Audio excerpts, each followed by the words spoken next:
Now we'll follow Blacksmith on his build attempt for the Viking challenge. We see he's starting out with a piece of leaf spring, often referred to as considered to be 5160 steel.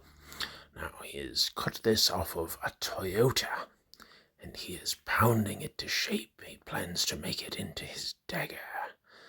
And pounding, getting it heated up, red hot, hitting it with his hammer, and getting the... what the... Apparently he overestimated his ability to move steel and is now changed to a piece of 1084, which, as we can see, is much easier for him to move. So, we've learned one thing so far. He is an idiot. But let us continue watching to see if he is indeed successful. Now he is shaping the 1084, much greater speed than which the leaf spring was being shaped. We see he's got his main profile, and now he's hammering a nail for some reason. The nail, he plans on shaping nails to make his handle. An interesting choice. And now he has a bevy of nails stuck through his tang.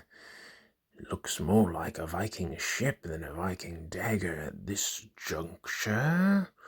But he is attempting also to weld, which he does not seem very competent at.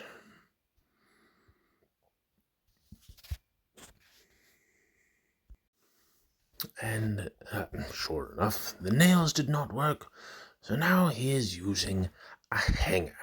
How quaint. And believe it or not, the hanger didn't work either. So now who knows what he's doing. He's playing on his grinder, he is attempting things, and now he's doing a bit of cosplay. How wonderful. He is playing about as though he is Robin Hood running through the merry wood.